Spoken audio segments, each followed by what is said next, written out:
Hello students, now let's discuss the grammar revision worksheet in this video. Alright, now one thing which you have to focus on is that all the questions which are given in this worksheet has one or two parts, right? अब आपको उस type के question के many parts practice करने हैं to ensure कि आप exam में अच्छे से अटेम्प्ट कर पाएँ, right? ये सिर्फ सैम्पल वर्कशीट है, alright? So practice these type of questions more and more at your home, right? Let's discuss the first question. Now the first question here is rearrange the following words to make a meaningful sentence. Rearrange means to arrange again, right? Now what is to be rearranged? अब given क्या है उसको देख लेते हैं. Dog, the, chased, cat, the, angry. Okay. अब sentence में सबसे स्टार्टिंग में क्या होता है? सब्जेक्ट. अब सब्जेक्ट में देख लेते हैं जी, या तो डॉग हो सकता है या तो कैट हो सकती है, बट यहाँ पे एक्शन है चेजिंग, तो कैट तो डॉग को चेज नहीं करेगी, तो डॉग ही चेज करेगा. So let's C.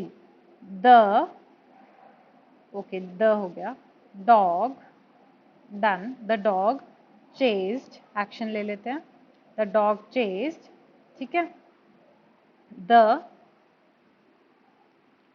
कैट. अब आप सोचेंगे मैम एंग्री तो रह ही गया, वेरी गुड. इसी से हमें एनालाइज करना है कि ये फिट इन कहाँ हो सकता है. अब चेज डॉग कर रहा है तो एंग्री भी वही होगा, तो करेक्ट आंसर क्या होगा? The angry dog chased the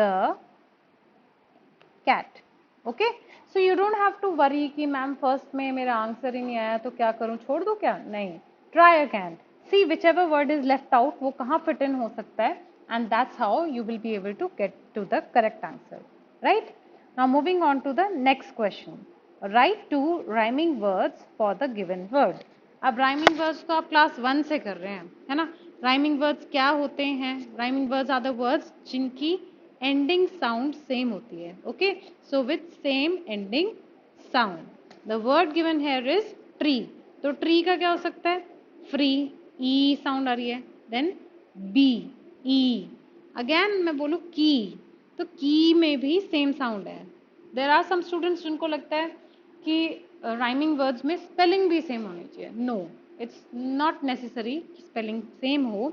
age you can see here इन की स्पेलिंग में ई एंड वाई आ गया, but the sound is E, right? So free, bee, की.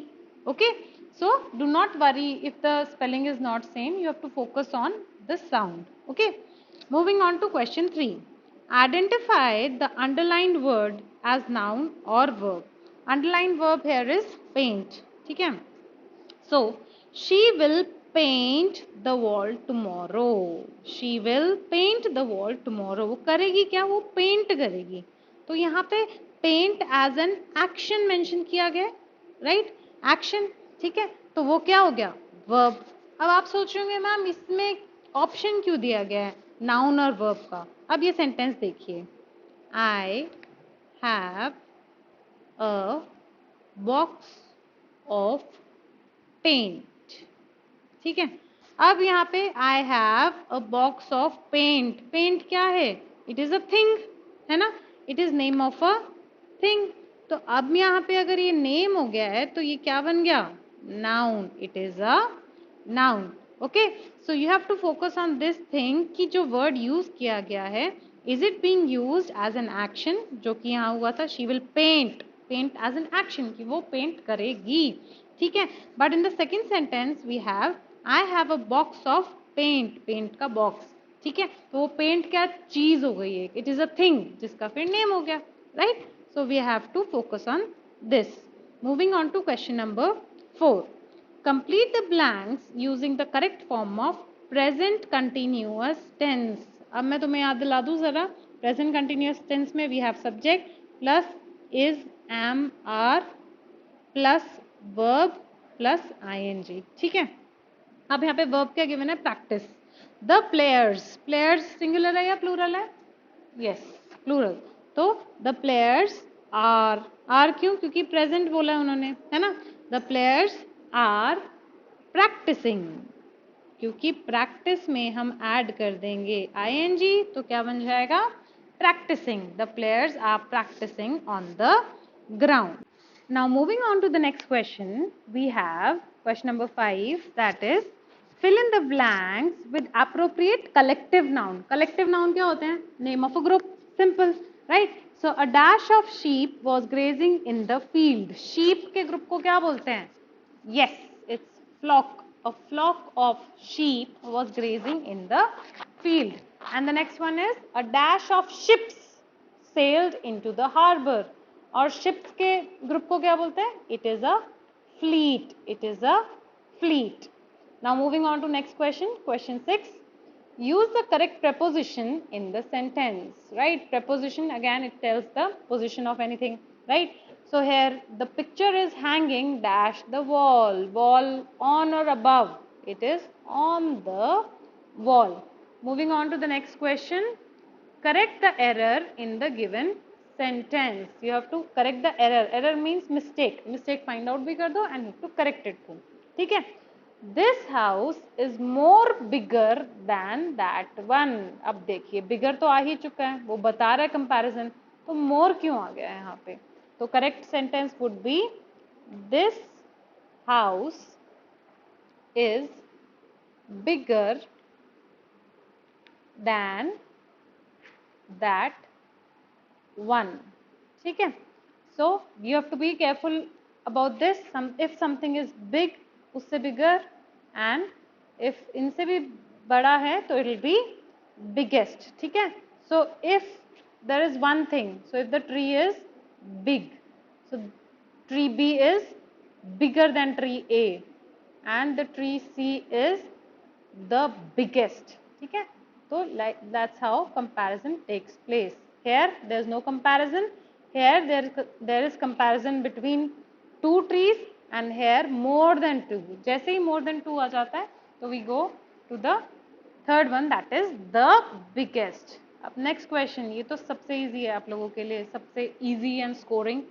Make a compound word using the given words. Compound word बनाना है, you have to join these two words and make a new word. Tooth plus brush. Toothbrush. Okay. Next is butter plus fly. Butterfly. So easy. Okay. Moving on to the next question, we have question number 9. Fill in the blanks with suitable adverbs. Adverbs क्या होते थे अब? Adverbs are the words which describe the word, describe the verbs. Verbs क्या होते हैं? Actions. कि वो action हुआ कैसे, है ना? वो describe जो word करेंगे, they are called the adverbs. अब for example, if we see the first sentence, the bird sang dash. अब singing हो रही है, bird कर रही है, so वो कैसी होगी? Sweetly or roughly? Yes, the bird sang sweetly. The bird sang sweetly. Next part is he spoke dash to his teacher, है ना? So teacher से बात हो रही है तो कैसे होगी? Rudely or politely? Yes, politely. He spoke politely to his teacher. Next question again. Write a word that rhymes with, ये भी rhyming word है, ball, call, night, write, fight. So you already know so many rhyming words, and I hope ये तो बहुत easy होगा आपके लिए. Moving on to the next question. Question 11. Fill in the blanks with the correct option. The dash is shining brightly. Sun या sun? Which sun? है ना? अब ये SUN sun या SON sun? That's right. SUN sun. The sun is shining brightly. Moving on to the next question. We have complete the sentence using was or were. ठीक है? Past continuous tense use होगा. और अब was होता है again singular के साथ, वर होता है प्लूरल के साथ. Let's see. माय फ्रेंड्स आ गया तो it is plural. Simple. So my friends were waiting for me at the station. Moving on to the next question, that is question number 13. Tick the word that means the opposite. Meaning नहीं पूछा है, पूछा गया है opposite. किसका opposite? Of the underlined word. देखते हैं क्या है वो. The baby looks energetic. Underline क्या है? एनर्जेटिक. तो एनर्जेटिक का ऑपोजिट फाइंड आउट करना है. एंग्री, टॉल या टायर्ड. तो एनर्जेटिक मतलब फुल ऑफ एनर्जी, है ना? Full of energy. और एंग्री का मतलब तो गुस्सा है, टॉल मतलब टॉल, ठीक है। एंड टायर्ड मीन्स बिल्कुल थके हुए, with no energy. So the opposite of energetic would be tired, ठीक है। Moving on to question number 14, fill in the blanks with correct words, ठीक है। अब फाइंड आउट करना है, my pair of dash are missing, winter में use होता है, क्या यूज होते हैं, gloves. A pair of, my pair of gloves are missing. Next, my pair of dash are dirty, worn on feet, क्या पहनते हैं हम, yes, shoes. My pair of shoes are dirty. Moving on to question number 15. Classify the following as countable or uncountable.